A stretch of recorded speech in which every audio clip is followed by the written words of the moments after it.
بسم الله الرحمن الرحيم. Assalamualaikum warahmatullahi wabarakatuh. Alhamdulillah, wassalatu wassalamu ala rasulillah. Segala puji dan puja kehadirat Allah subhanahu wa ta'ala, juga salawat dan taslim kepada Nabi besar Muhammad sallallahu alaihi wa ala alihi wa sahbihi wasallam.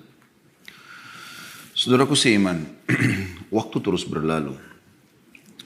Di pembukaan sebelum masuk ke bab yang akan kita bahas, jika kamu berdosa maka ulangilah taubatmu. Saya ingin berbagi terlebih dahulu. Renungi teman-teman sekalian. Terlalu banyak sekali lagi orang-orang sebelum kita. Laki-laki, perempuan, anak-anak, orang tua yang sudah wafat. Sesehat apapun badan mereka, setinggi apapun prestasi dunia mereka telah kejar, dan semua yang berhubungan dengan masalah target-target yang biasa dijadikan sebagai target utama setiap orang di muka bumi ini, mereka sudah coba raih, mengejar dan raih, tapi mereka meninggal dunia teman-teman sekalian. Saya bukan menakut-nakuti, tetapi saya dan Anda semua juga akan menjadi mayit. Hari ini kita bisa ngobrol, bernafas, melihat, mendengar. Tapi satu waktu nanti Allah berfirman dalam Al-Quran, A'udhu billahi minasyaitonir rajim, kullu nafsin dha'iqatul maut. Semua yang berjiwa pasti akan mati.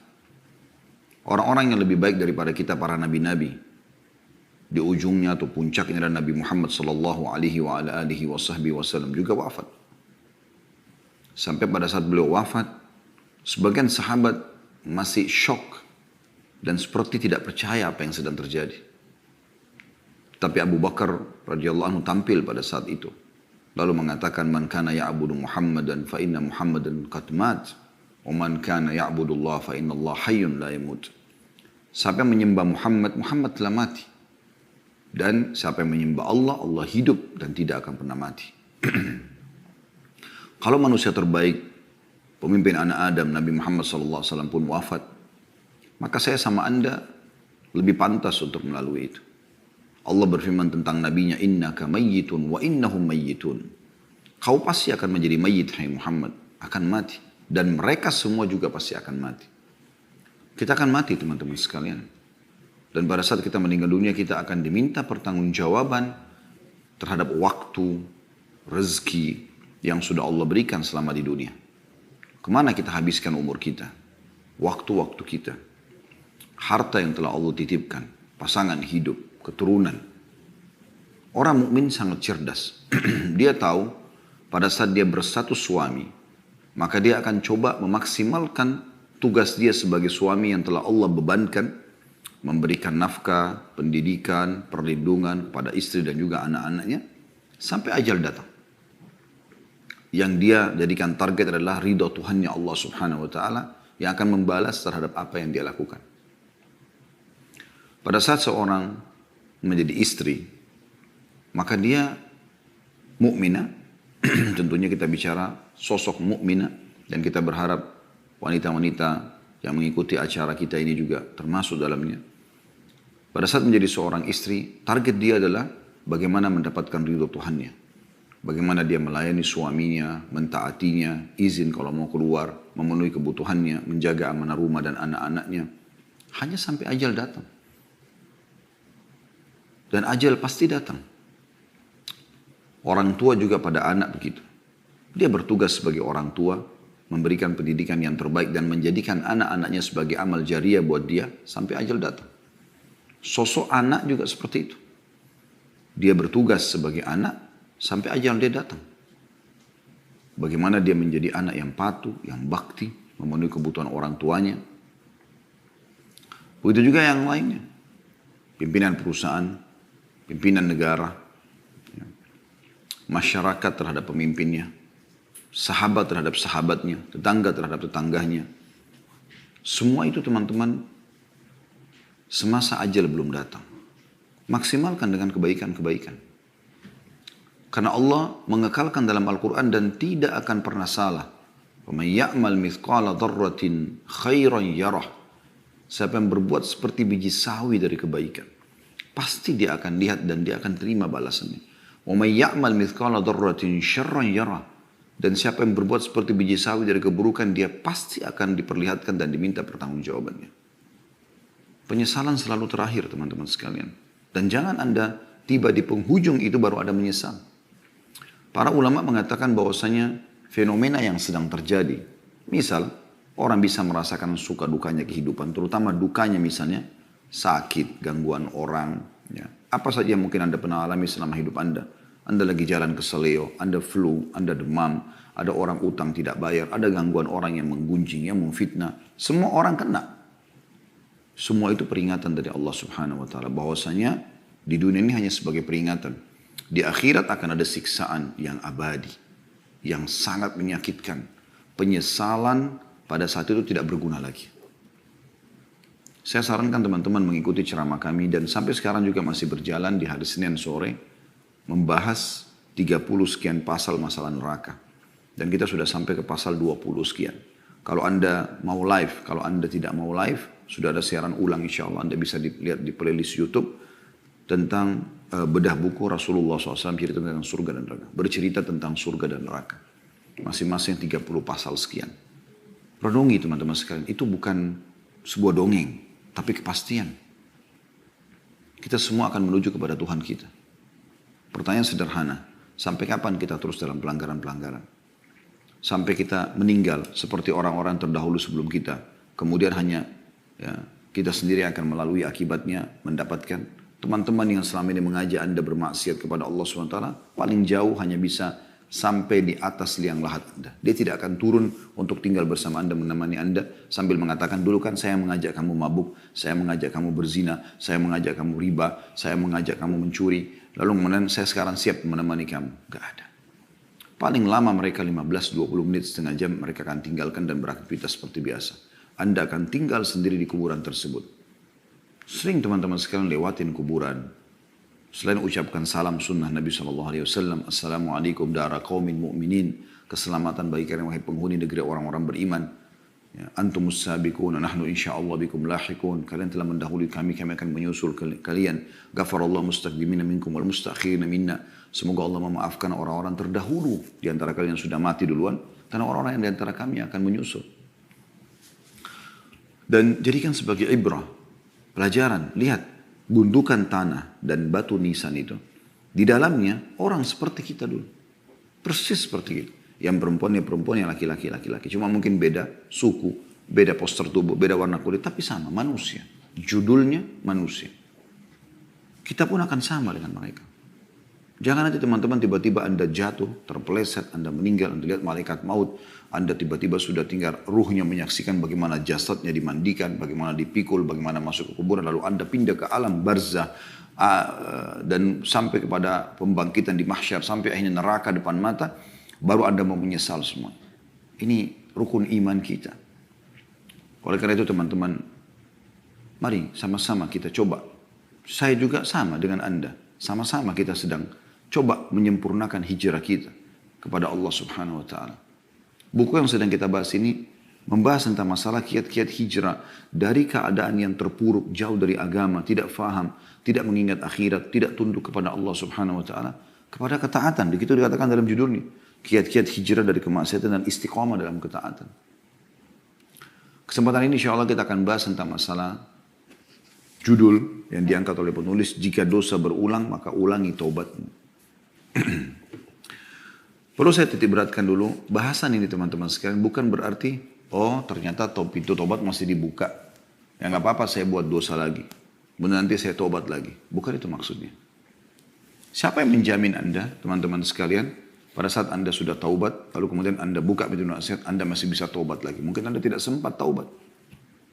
Berapa banyak orang yang tadinya sudah istiqamah di jalan Allah Subhanahu wa Ta'ala, dia sudah bisa merasakan walaupun sedikit nikmat keimanan, nikmat sholat berjamaah, nikmat tutup aurat, nikmat berdoa, nikmat berzikir, nikmat majelis ilmu. Dia sudah bisa merasakan manisnya iman. Tapi karena dia merusak sendiri dengan pergaulan, dengan lingkungan, dengan tempat kerja, dengan tontonan, dengan hal-hal yang didengar dan segala macam. Dan dia tidak segera taubat kepada Allah Subhanahu wa taala, akhirnya dia terjerumus dalam dosa. Dan ternyata dia meninggal dalam keadaan itu. Sehingga akhirnya ada konsekuensi hukuman. Kita butuh teman-teman sekalian, pada saat kita sudah taubat kepada Allah Subhanahu wa taala, taubat yang tulus, yang itu sudah kita bahas pada bulan yang lalu, dan kita istiqomah di atas kebaikan itu. Oleh karena itu saya pernah sampaikan kiat-kiat istiqomah dari kami, jangan pernah tinggalkan majelis ilmu. Selalu dengarkan, buat simbol hidup kita tidak ada hari tanpa ilmu. Kemudian amalkan ilmu itu. Sudah berapa kali Anda dengarkan tentang sholat malam, tentang sedekah, tentang zikir, tentang doa, tentang segala macam amal soleh. Sudahkah Anda terapkan dalam kehidupan Anda? Terapkan. Dan sudah sering saya bahasakan, paksakan. Paksakan sholat malam, paksakan sholat duha, paksakan sholat ke masjid, paksakan baca Quran, paksakan berzikir, paksakan berdoa, paksakan bakti sama orang tua, paksakan bersedekah, paksakan haji dan umroh, paksakan semuanya. Walladzina jahadu fina lanahdiyannahum subulana, kata Allah SWT. Orang-orang yang memaksakan diri, berusaha ya, menuju ke jalan kami, kami akan berikan dia panduan ke jalan-jalan kami. Paksakan saudaraku sini. Di tangan Anda semua keputusan itu. Kemudian bentuk komunitas yang baik. Mulai sekarang semua teman-teman harus yang soleh bagi laki-laki dan soleh bagi perempuan. Hapus semua dan keluar dari grup di WA yang tidak ada manfaatnya. Isinya foto-foto vulgar, perkataan-perkataan yang tidak baik, gunjing orang. Tutup. Anda manusia, lemah. Kita ini lemah teman-teman sekalian. Mudah sekali terpengaruh. Kita ini sangat sensitif manusia itu. Sangat sensitif. Saya pernah bahasakan dan saya kasih contoh, saya ulangi lagi. Saya bisa pada saat memegang misalnya taplak meja ini, saya bisa seketika mengetahui kalau benda ini kasar atau halus. Saking sensitifnya manusia.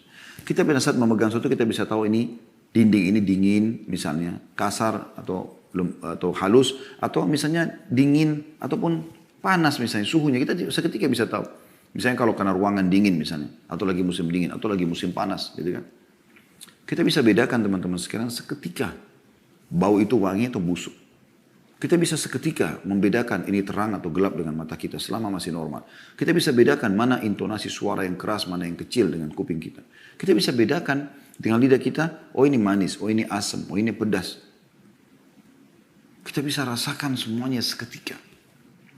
Jadi kalau Anda mendengar sesuatu yang berbau kemaksiatan lalu Anda mengatakan saya tidak terpengaruh, itu nggak mungkin. Memang harus tutup kuping itu. Para salafus saleh kalau lewat mendengarkan musik atau mendengarkan sesuatu yang bisa mengganggu imannya, mereka tutup kuping mereka. Segera selamatkan diri. Lisan, kontrol. Sebelum mengucapkan teman-teman, pikir dulu, ucapan ini perlu nggak saya sampaikan? Perlu nggak saya ucapkan? Kalau enggak, jalankan sabda Nabi SAW. Man kana yu'minu billahi wal yawmil akhir falyakul khairan aw liyasmut. Siapa yang mengaku beriman kepada Allah dan hari akhir, ucapkan yang baik saja atau dia diam. Sampai pernah Nabi SAW mengingatkan, banyak orang masuk neraka karena lisannya. Maka kata Muadz bin Jabal, ya Rasulullah, apakah kami akan dihisab sama Allah karena lisan kami? Kata Nabi SAW, celaka hai Muadz kalau kau tidak tahu. Mayoritas orang masuk neraka justru karena lisannya. Sampai kata Nabi SAW, siapa yang bisa menjamin untukku apa yang diantara dua pipinya, lisannya, dan apa yang diantara dua kemaluan, dua pahanya, kemaluannya, maka aku akan jamin baginya surga. Kontrol. Kontrol teman-teman sekalian. Keputusan di tangan Anda. Dan Anda akan bertanggung jawab dengan itu semua. Bentuk komunitas yang baik. Nggak ada lagi grup-grup yang berbau kemaksiatan. Nggak ada lagi teman-teman tempat curhat yang aneh-aneh. Tidak ada lagi tontonan hal yang didengar yang bisa membuat Anda terbawa dengan arus mereka. Kata Nabi SAW, min husni islamil mar' tarkuhu ma la ya'ni. Termasuk kesempurnaan Islam seseorang adalah meninggalkan apa yang tidak ada bermanfaat bagi dia. Atau tidak ada hubungannya sama dia. Ada orang subhanallah sibuk buka handphone, medsos, nyari yang tidak ada manfaat. Tidak ada hubungannya sama dia sama sekali. Masuk ke alam politik, dia sendiri bukan politikus, bukan alamnya. Atau masuk membahas tentang masalah rumah tangga orang lain, artis fulan yang cerai, ini, itu, segala macam. Semua informasi terkumpul. Kenapa Anda Lebih baik maksimalkan memori Anda itu untuk hafal Quran, untuk hafal hadis, isi dengan amal-amal soleh. Minimal ya dicatatkan pahala walaupun itu sunnah, bukan sebuah kewajiban. Daripada nanti buku amal kita terisi dengan hal-hal yang kosong, menghayal, tidak ada gunanya. Tidak ada gunanya teman-teman sekalian. Menyesal loh terakhir itu, ingat itu, akan menjadi penyesalan. Semoga Allah selamatkan kita. Bahasan kita teman-teman sekalian adalah, kalau seandainya ada orang lakukan taubat nasuha, dia maksiat lalu dia taubat nasuha. Dengan syarat yang sudah kita sampaikan, Imam Nawawi rahimahullah mengatakan 3 syarat, meninggalkan dosa itu seketika, menyesali dan berjanji sama Allah tidak akan mengulanginya. Akan diterima taubatnya. Tapi berjalan waktu, ternyata dia mengulangi lagi dosa. Dengan tidak ada maksud dari awal pada saat dia taubat. Ya. Misal setelah 5 tahun, 10 tahun kemudian dia terjerumus lagi dengan perzinahannya atau dengan riba atau apa saja. Karena lemahnya iman pada saat itu. Apa yang harus dilakukan? Taubat lagi. Tapi ingat ya, bukan taubat ini direkayasa. Artinya gini, dari awal waktu dia taubat pertama, dia tinggalkan dosa. Baiklah, zina berhenti. Sesali, tapi dia belum berjanji, belum bertekad. Kalau ada kesempatan satu waktu, saya juga gampang tobat. Berarti tobat awal sudah tidak diterima sama Allah SWT. Ini betul-betul murni, dia tidak mau, dia menyesal, dia tekad benar-benar bulat. Satu waktu memang lemah imannya, lalu kemudian dia terjumus lagi. Apa yang harus dilakukan? Taubat lagi. Karena syaitan berhasil menyerang dia pada saat itu. Tugas dia adalah melawan syaitan itu. Melawan syaitan dengan apa? Dengan memberhentikan serangan syaitan tadi. Maksiat itu adalah serangan syaitan. Ibarat Anda kalau sedang ada godaan untuk berbuat dosa, misal mendengar yang haram, melihat yang haram, tangan menjamah yang haram, kemaluan melakukan yang haram, kaki melangkah yang haram, ini sebenarnya Anda sedang diserang sama syaitan. Saya ulangi lagi, Anda sedang diserang sama syaitan. Yang ketiga kali saya ulangi, Anda sedang diserang oleh musuh Anda, syaitan. Pertanyaan saya teman-teman sekalian, kalau Anda sedang diserang, apa yang Anda lakukan? Renungi, perkataan ini renungi. Kalau Anda sedang diserang oleh musuh, apa yang Anda lakukan? Diam saja kah? Atau menangkis dan melawan? Tidak ada pilihan lain. Kalau Anda diam saja, berarti syaitan atau musuh kita leluasa. Dia mau penggal leher kita, dia mau tusuk dada kita, dia mau tusuk perut kita, terserah dia. Dan itu berbahaya. Kecil saja cuilannya sudah cukup membuat kita kesakitan. Allah mengatakan tentang syaitan, aduun lakum fattakhidu adua. Musuh kalian maka jangan jadikan dia sebagai musuh. Tugas saya apa? Tangkis. Kan gitu. Kalaupun kita sudah menangkisnya, misalnya ada bisikan untuk berzina atau untuk ini dan untuk itu, lalu kita tangkis, enggak, saya enggak mau. Terus aja itu. Terus aja bergejolak karena dia lagi serang. Nah, caranya gimana supaya kita malah ya membuat dia jadi enggak bisa menyerang lagi kita? Kita harus kuat sekali bentengnya. Benteng ini adalah keimanan. Jadi beda teman-teman sekalian kalau benteng Anda itu cuman kalau kita ibaratkan rumah seperti pagar dari kayu yang rapuh. Ular datang ya, dan ular ini mau masuk menyerang Anda. Maka dia dengan leluasa mematok kayu itu mungkin bisa merusaknya gitu. Tapi kalau Anda punya pagar atau tembok beton, ular ini biar matok nggak bisa apa-apa, patah malah giginya. Karena kuatnya. Nah kekuatannya teman-teman adalah ilmu. Amalkan ilmu itu. Selalu ya berdoa, berzikir. Itu ada senjata-senjata Anda. Kapan ada serangan langsung Anda bisa tepis. Bahkan Anda bisa menyerang kembali.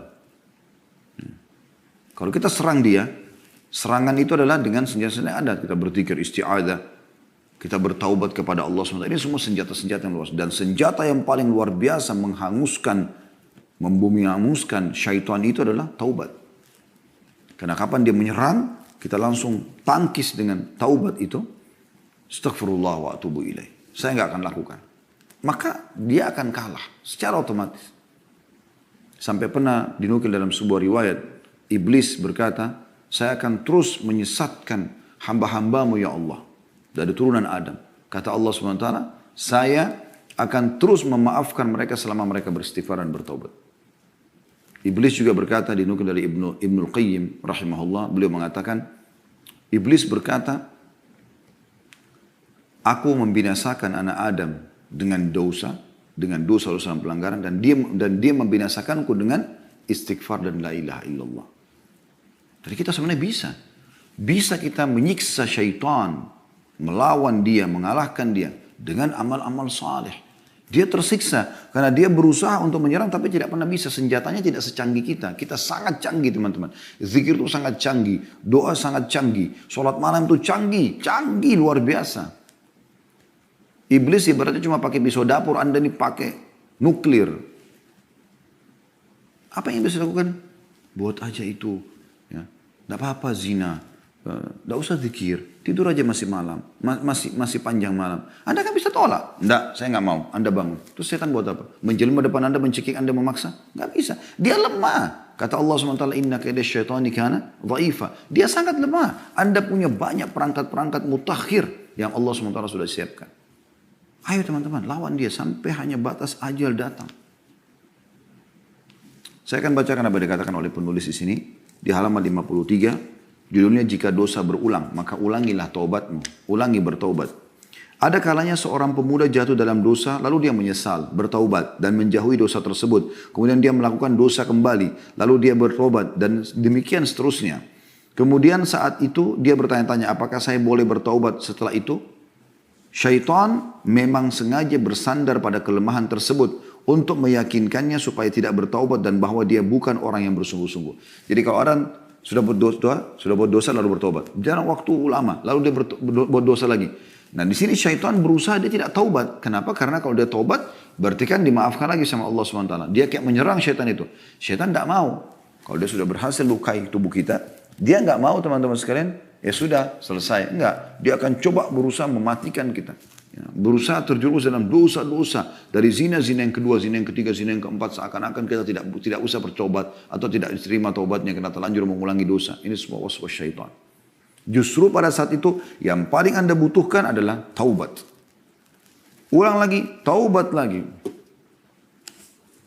Kata beliau, tetapi jika dia berpikir dalam hati dengan sungguh-sungguh, dia akan mengatakan dosa yang pertama telah berlalu dan aku telah bertaubat darinya. Sedangkan ini adalah dosa yang lain dan aku harus bertaubat darinya. Lebih baik aku meninggal dalam keadaan bertaubat daripada aku mati dalam keadaan tetap melakukan dosa. Dalam sunnah nabawiyah, maksudnya dalam hadis Nabi SAW, ada riwayat yang menegaskan makna di atas. Dalam As-Sahihain, riwayat Bukhari Muslim, dari hadis Abu Hurairah radhiyallahu anhu disebutkan bahwa Rasulullah sallallahu alaihi wasallam bersabda, inna abdan asaba dhanban wa rubbama qala adhnaba dhanban faqala rabbi adhnabtu wa rubbama qala asabtu faghfir li faqala rabbuhu a'alima abdi anna lahu rabban yakfiru adh-dhanb wa ya'khudhu bihi ghafartu li abdi thumma makatha ma syaa Allah thumma asaba dhanban aw adhnaba dhanban faqala rabbi adhnabtu aw asabtu akhar faghfir li faqala a'alima abdi anna lahu rabban yakfiru adh-dhanb wa ya'khudhu bihi ghafartu li abdi thumma makatha ma syaa Allah thumma adhnaba dhanban wa rubbama qala asaba dhanban فقال ربي أصبت أو قال أذنبت آخر فاغفر لي فقال علم عبدي أن له ربا يغفر الذنب ويأخذ به غفرت لعبدي ثلاثا فليعمل ما شاء. Sesungguhnya seorang hamba melakukan dosa, kata Nabi SAW. Atau beliau bersabda, berbuat dosa. Lalu dia berkata, wahai Tuhanku, aku telah berbuat dosa. Maksudnya dia menyesali.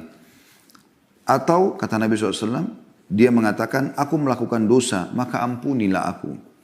Tuhannya berfirman, apakah hambaku ini tahu bahwa dia mempunyai Tuhan yang mengampuni dosa dan menghukum karenanya, karena perbuatan dosa tersebut? Maka Allah mengatakan, aku telah mengampuni hambaku ini. Karena dia tahu dia punya Tuhan yang akan memaafkannya. Kemudian dia tinggal selama yang Allah kehendaki. Maksudnya berjalan umurnya beberapa tahun, beberapa waktu. Kemudian dia melakukan dosa lagi atau berbuat dosa lagi. Maka dia berkata lagi, wahai Tuhanku, aku telah berbuat dosa atau melakukan dosa lagi, maka ampunilah.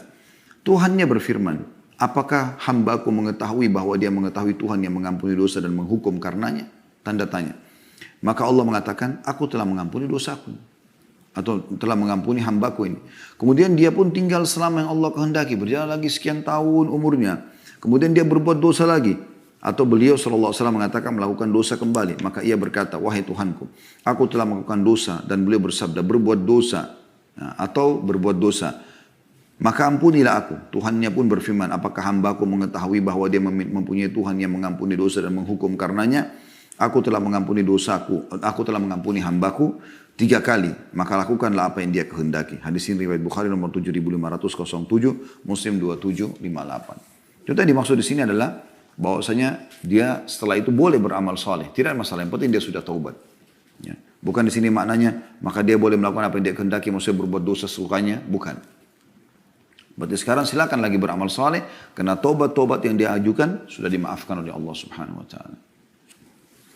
Dalam riwayat lain dari Uqbah bin Amir radhiyallahu anhu bahwa seorang pria datang kepada Nabi SAW seraya mengatakan, ya Rasulullah, ahaduna yudhnib, faqala yuktabu alaihi. قال ثم يستغفر منه ويتوب قال يغفر له ويتاب عليه قال فيعود فيذنب قال يكتب عليه قال ثم يستغفر منه ويتوب قال يغفر له ويتاب عليه قال فيعود فيذنب قال يكتب عليه ولا يمل الله حتى تملوا. Wahai Rasulullah, salah seorang dari kami melakukan dosa. Beliau bersabda, dicatat dosanya. Karena pelanggaran dia. Orang itu mengatakan lagi, kemudian dia beristighfar dan bertobat darinya. Maka kata Nabi SAW, dia diampuni dan diterima taubatnya. Orang itu berkata lagi, lalu dia kembali melakukan dosa setelah beberapa waktu. Maka kata Nabi SAW, dicatat dosa. Lalu dia mengatakan, kemudian dia beristighfar dan bertobat. Ini yang kedua kali. Maka kata Nabi SAW, dia diampuni dan diterima taubatnya. Orang itu mengatakan, lalu dia kembali lagi dan melakukan dosa. Kata Nabi SAW, dicatat dosa. Dan ingatlah, Allah tidak bosan sampai kalian bosan. Hadis ini diriwayatkan oleh Al-Hakim di jilid 4, halaman 285. Jadi ini teman-teman sekalian, hadis ini menjelaskan bagaimana seorang hamba selama dia mau kembali kepada Tuhannya, maka Allah akan terima dia. Dan cara yang terbaik pada saat seorang terjerumus dalam dosa, bertobat. Tidak ada solusi lain. Astaghfirullah artinya aku memohon maaf ya Allah. Wa atubu ilaik, dan aku taubat kepadamu artinya aku kembali ke jalanmu dan aku berikrar tidak akan mengulanginya. Tidak ada solusi lain. Dan dengan itu Allah akan maafkan kesalahannya dan secara otomatis semua fasilitas akan kembali dia bisa nikmati. Ibnu Abi Dunya dengan sanadnya meriwayatkan dari Ali radhiyallahu anhu, dia mengatakan sebaik-baiknya adalah setiap orang yang diuji dalam kurung dengan dosa lalu bertaubat. Ditanyakan, jika dia mengulanginya lagi, maka dia menjawab, dia beristighfar kepada Allah dan bertaubat. Ditanyakan, jika dia kembali berbuat dosa, dijawab, maka dia menjawab, dia beristighfar kepada Allah dan bertaubat. Ditanya, sampai kapan? Kata beliau, sampai syaitan berputus asa. Karena syaitan tadi harapannya adalah kalau kita berbuat dosa, kita merasa terkucilkan, kita merasa Allah tidak akan terima, bersangka buruk dengan Allah, lalu kemudian kita terus terjerumus dalam dosa. Dia berharap kita celaka dan bersama dari neraka. Oleh karena itu, yang terbaik adalah taubat. Lalu teman-teman sekalian, saya kembali mengingatkan, poin yang sedang kita bahas ini bukan berarti menggampang-gampangkan, oh kalau gitu buat dosa aja nggak apa-apa nanti taubat lagi. Itu berarti dari awal dia memang meremehkan masalah ini. Kita sedang membahas orang yang melakukan dosa, kemudian dia coba istiqomah, satu waktu dia safar satu negeri, dia terjerumus berteman sama orang-orang yang buruk, lalu terjerumus dalam dosa, kemudian dia kembali. Nah ini dimaksud di sini. Ya. Tidak boleh dia putus asa dari rahmat Allah Subhanahu Wa Taala. Tetap dia kembali kepada Allah Subhanahu Wa Taala. Tentu akan lebih baik, jauh lebih baik dan lebih afdal orang yang terus istiqomah dan tidak buat dosa. Misal, seseorang atau dua orang A sama B, dua-duanya umur yang sama, misal sama, anggaplah sama-sama laki-laki atau sama-sama perempuan. Berjalanlah mereka, dua orang bersahabat ini. Tadi yang sama-sama bermaksiat, sama-sama pemabuk, sama-sama narkotika, sama-sama pezina, sama-sama pemain ini dan itu, apalah, judi dan seterusnya. Lalu mereka taubat nasuha. Hijrahlah mereka ini. Sebagaimana sekarang tidak asing, Masya Allah, di beberapa komunitas ikhwah dan akhwat kita, yang dulunya masa lalunya kelam, mereka sekarang sudah hijrah. Baik, berjalan waktu. Setelah berjalan waktu, si A terjerumus lagi dalam kedosa setelah 2-3 tahun. Terjerumus lagi dalam dosa-dosa yang dia lakukan walaupun tidak semua diulangi sama dia. Tapi si B tetap istiqomah. Ya. Misal tahun ketiga, tahun keempat, si A taubat nasuha, lagi kembali, lalu kembali istiqomah bersama si B. Kira-kira mana yang lebih baik di sini? Lebih baik tetap si B. Ya kan? Karena di waktu yang si A berbuat dosa, walaupun dia taubat Allah maafkan, Di detik-detik yang dia pakai dosa, si B sedang melakukan ketaatan. Iya kan? Misal si B lagi sholat malam, si A lagi di karaoke. Walaupun nanti si A ini taubat nasuha, tapi tetap detik-detik itu kosong dari amal soleh. Si B telah mengisi dengan amal soleh. Kan begitu. Jadi kalau kita tanya mana yang lebih baik, ya tentu yang sudah taubat sekali lalu dia istiqomah. Dan itu dicontohkan oleh para sahabat ridwanullahi alaihim. Mereka sekali masuk Islam, sekali taubat, mereka terus sampai meninggal dunia. Bahkan mereka berkorban ya, jiwa hartanya sampai supaya mati dalam keadaan Islam. Nah, kalau ada yang terjun dalam dosa, dia akan diterima taubatnya. Selama memang dia masih taubat nasuha. Tetapi, walaupun nanti dimaafkan dosanya, tapi ada detik-detik di waktu dia buat dosa yang dia tidak terisi amal saleh.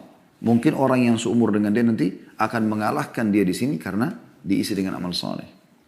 Mudah-mudahan ini bisa ditangkap pesannya. Kemudian pernah ditanya juga kepada Al-Hasan Basri rahimahullah. Kenapa salah seorang dari kita tidak malu kepada Tuhannya? Dia memohon ampun atau ampunan atas dosanya kemudian mengulangi lagi. Beristighfar kemudian mengulanginya lagi.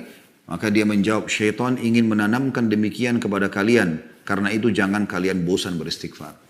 Syaitan ingin tanamkan, kan tadi, misalnya dia buat dosa lalu dia tobat nih. Mulai dia istiqomah. Ini syaitan luar biasa, ngatur strategi yang luar biasa. Supaya anda terjerumus lagi dalam dosa. Kalau anda tidak bisa ya sudah, dia kalah. Gitu kan? Hanya sampai ajal nanti datang saya bilang. Baik, anggaplah di tahun ketiga, tahun kelima, tahun ke-10 anda kembali terjerumus dalam dosa. Berarti syaitan berhasil tuh. Ada satu strategi dia yang berhasil dia tembuskan kepada anda. Tadi saya sudah bilang, caranya adalah harus lawan. Melawan, tidak boleh dibiarkan. Senjata yang paling bagus taubat. Maka akan tertutup lagi pintu dia sekian tahun ke depan. Bahkan mungkin sampai kita meninggal. Jangan dibiarkan dia leluasa melakukan perbuatan-perbuatan yang merusak kita. Umar bin Abdul Aziz rahimahullah, salah satu khalifah yang masyhur dari Umayyah, pernah berkata dalam khutbahnya, wahai manusia, barang siapa yang melakukan satu dosa, maka hendaklah ia beristighfar dan bertobat kepada Allah. Jika dia kembali melakukan dosa, maka hendaklah dia beristighfar dan bertobat kepada Allah. Jika dia kembali melakukan dosa lagi, hendaklah dia beristighfar dan bertobat kepada Allah. Sebab itu tidak lain adalah kesalahan-kesalahan yang dikalungkan di leher manusia. Sesungguhnya puncak kebinasaan itu terletak pada sikap meneruskan kesalahan-kesalahan tersebut. Artinya, lebih baik dia tidak lakukan, tapi kalau dia sampai lakukan, dia segera taubat. Jangan dia biarkan dirinya terjerumus. Ya sudahlah, kayaknya saya sudah terlanjur melakukannya. Sudah diulangi lagi. Jadi akhirnya makin menghancurkan dia.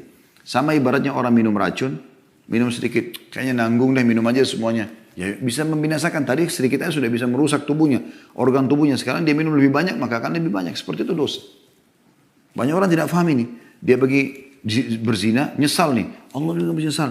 Tapi akhirnya dia 2-3 hari gak berhubungan sama pacarnya atau lawan jenisnya. Tapi setelah itu kontek-kontekan lagi seminggu, lalu kemudian ketemu lagi, berzina lagi. Begitu terus. Akhirnya terjerumus dalam kemaksiatan kepada Allah SWT. Bahaya sekali ini. Ya. Harusnya dalam masa penyesalan itu, betul-betul dia tutup dirinya, dia tidak mau lagi berhubungan dan segala macam, kecuali yang halal dengan cara pernikahan itu lain. Kalau enggak ditutup sama dia. Nah kalau tidak berarti dia akan dalam kebinasaan. Itu yang beliau katakan, kebinasaan justru kalau terus-menerus dalam kemaksiatan tersebut. Justru tidak taubat. Jadi tadinya cuma luka satu titik saja yang ditusuk oleh syaitan, sekarang sudah pindah ke sini, pindah ke leher, pindah ke kepala, diluka-lukain. Sehingga kita makin lama sembuhnya. Ya. Kata beliau bahkan makna tersebut masuk dalam kategori firman Allah Subhanahu wa taala yang disebutkan dalam surah Al-Imran ayat 135 yang bunyinya a'udzubillahi minasyaitonirrajim walladzina idza fa'alu fahishatan aw zalamu anfusahum dzakarullaha fastaghfiru lidzunubihim wa may yaghfiru dzunuba innallaha wa lam yusirru ala ma fa'alu wa hum ya'lamun. Dan orang-orang yang apabila mengerjakan perbuatan keji atau dosa atau menzalimi diri mereka, Allah menggambarkan orang yang berbuat dosa menzalimi diri mereka. Allah menggambarkan orang yang berbuat dosa menzalimi diri mereka. Karena mereka kenapa? Mereka menjerumuskan dirinya pada kemaksiatan kepada Allah SWT. Maka ada hukumannya. Dan fasilitas akan dikurangi. Bahkan bisa dihilangkan dari dia. Mereka segera, orang-orang ini, orang yang terjerumus dalam kemaksiatan, mereka segera berzikir atau mengingat dan menyebut Allah, lalu memohon ampun atas dosa-dosa mereka. Dan siapakah yang dapat mengampuni dosa selain Allah? Dan mereka tidak meneruskan perbuatan dosa itu sedangkan mereka mengetahuinya. Jadi kalau sudah tobat jangan ulangi. Tapi kalau terjadi lagi, seperti serangan syaitan lagi lolos, ingat, lawan, ya, taubat, tutup lagi pintu itu. Dan lebih baik orang yang tidak membukanya sama sekali. Tapi kalau orang sudah terbuka, jangan putus asa dari rahmat Allah Subhanahu wa ta'ala. Juga firman Allah SWT dalam surah Al-A'raf ayat 201 yang berbunyi, A'udzu billahi syaitonir rajim. Innal ladzina taqaw idza massahum ta'ifun minasyaitani tadzakkaru fa idahum mubsirun. Sesungguhnya orang-orang yang bertakwa bila mereka ditimpa waswas dari syaitan, bisikan untuk menjerumuskan diri dalam kemaksiatan, mereka ingat kepada Allah dan maka ketika itu juga mereka melihat kesalahan-kesalahannya. Artinya dia merasa, oh ini salah, saya harus berhenti. Asal memang mereka mau menangkap sinyal-sinyal dari Allah Subhanahu wa taala. Ya. Nabi Yusuf AS pada saat digoda oleh istri majikannya, maka Allah mengatakan laula ar-ra'a burhana rabbi. Kalau bukan dia melihat petunjuk dari Tuhannya, maka dia bisa terpengaruh juga. Tapi pada saat orang membuat dosa itu sering ada sinyal dari Allah. Rasa takut, rasa khawatir, ya, ada yang lihat, apalah segala macam. Mungkin kalau orang mau berzina tiba-tiba telepon pasangannya masuk, apalah, ada saja. Maka dia berhenti. Oh ini peringatan dari Allah, harus berhenti. Lawan. Ya. Pergi, kerjakan ibadah. Gitu. Kemudian dalam surah Al-Baqarah 195 juga berbunyi, Allah berfirman, A'udzubillahi minasyaitonir wala tuhliku wala tulqu biaidikum ila tahluka. Saya ulangi, wala tulqu biaidikum ila tahluka. Dan jangan kalian menjatuhkan diri kalian ke dalam kebinasaan. Kemaksiatan adalah kebinasaan. An-Nu'man bin Bashir radhiyallahu anhu, sahabat Nabi yang mulia, mengomentari berkata, idza adnaba ahadukum fala yulqiyanna bi yadihi ila tahluka wa la yaqulanna la taubata li walakin liyastaghfirillaha wal yatub ilai fa innallaha ghafurur rahim. Jika salah seorang dari kalian melakukan dosa, maka janganlah sekali-kali dia menjatuhkan dirinya ke dalam kebinasaan. Jangan dia ulangi lagi, jangan dia ikutin bisikan syaitan, ya. Dan jangan pula sekali-kali mengatakan tidak ada taubat bagiku. Akan tetapi hendaklah dia beristighfar dan bertobat kepada Allah. Sungguhnya Allah Maha Pengampun lagi Maha Penyayang. Diriwayatkan oleh Al-Baihaqi dalam Syu'abil Iman di nomor 7092. Juga dari sahabat yang mulia Al-Bara' ibn Azib radhiyallahu anhu, beliau berkata, wa qala lahu rajul, ya Aba Umarah, wa la tulku bi aydikum ila tahluka, ahuwa ar-rajulu yalqa al-aduwa fayuqatilu hatta yuqtal? Qala la, walakin huwa ar-rajulu yuznibu adh-dhanb fayaqulu la yaghfirullahu li. Bahwa ada seorang laki-laki bertanya kepadanya, kepada Al-Bara' ibn Azib radhiyallahu anhu, julukannya beliau Abu Umarah. Wahai Abu Umarah, apa makna firman Allah Subhanahu wa taala, dan janganlah kalian menjatuhkan diri kalian dalam kebinasaan, surah Al-Baqarah ayat 195. Apakah maknanya adalah seseorang bertemu musuh lalu berperang sehingga dia terbunuh? Kan di sini kalau terlihat ya, wala tulku biaidikum ila tahluka. Jangan kalian membinasakan diri kalian. Apakah maknanya ini adalah masuk medan perang bawa pedang lalu hadapi musuh sehingga kita terbunuh? Maka kata beliau, bukan. Tetapi maksudnya adalah orang yang melakukan satu dosa lalu dia mengatakan Allah tidak akan mengampuni dosaku. Ya, diambil dari Al-Baihaqi juga dalam Syu'abil Iman di nomor 7093. Juga firman Allah SWT, فَإِنَّهُ كَانَ لِلْأَوَّابِينَ غَفُورًا. Sesungguhnya Allah Maha Pengampun bagi orang-orang yang taubat. Surah Al-Isra ayat 25. Artinya Allah SWT akan menerima taubat. Tidak ada kata-kata putus asa. Yang penting kita mau memperbaiki. Sa'id bin Musayyab rahimahullah, ini salah satu ulama tabi'in, berkomentar, huwa alladhi yudhnibu thumma yatub, thumma yudhnibu thumma yatub, thumma yudhnibu thumma yatub. Yang dimaksud dengan tadi firman Allah Subhanahu wa taala dalam surah Isra ayat 25, فَإِنَّهُ كَانَ لِلْأَوَّابِينَ غَفُورًا, dan sungguhnya dia Allah Maha Pengampun bagi orang-orang yang bertaubat. Kata beliau adalah Sa'id bin Musayyib rahimahullah, yaitu orang yang berbuat dosa kemudian bertaubat, berbuat dosa lagi kemudian bertaubat, berbuat dosa lagi kemudian bertaubat. Diambil dari sama Al-Baihaqi dalam Syu'abil Iman nomornya 7095. Juga diriwayatkan oleh Ibnu Jarir di jilid 15 halaman 69.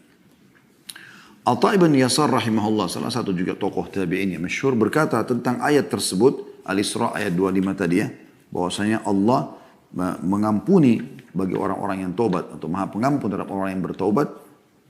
Beliau mengatakan, yuznibul abda thumma yatubu fayatubu Allah alaihi, thumma yuznibu fayatubu Allah alaihi, thumma yuznibu thalitha fa in taba Allah alaihi taubatan la tumha.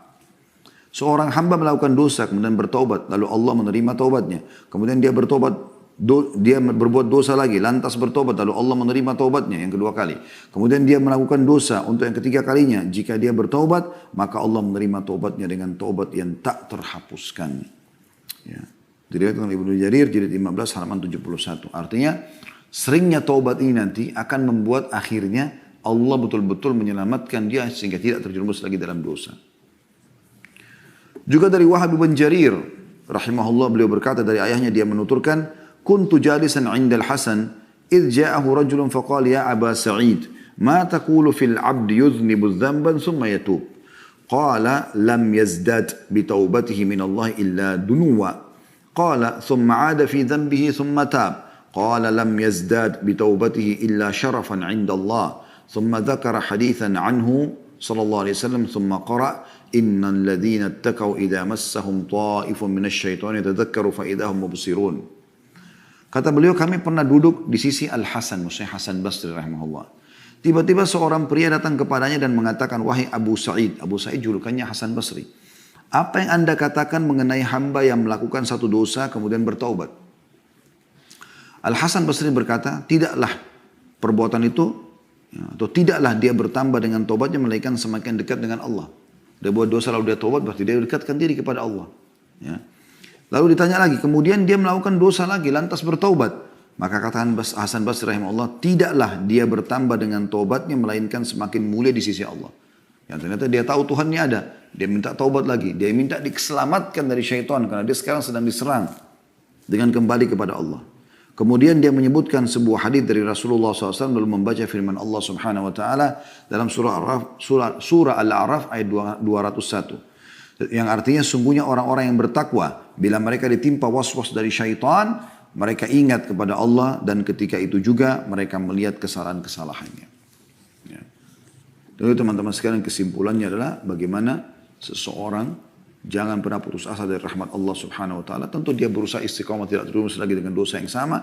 Tapi kalau terjerumus dengan dosa yang sama atau dosa yang lain, jangan pernah berhenti untuk taubat. Minta keselamatan dari Allah Subhanahu Wa Taala dari serangan syaitan tadi. Kalau tidak, maka anda akan makin jauh dan akhirnya anda akan binasa. Ya, rugi dunia dan rugi juga akhirat.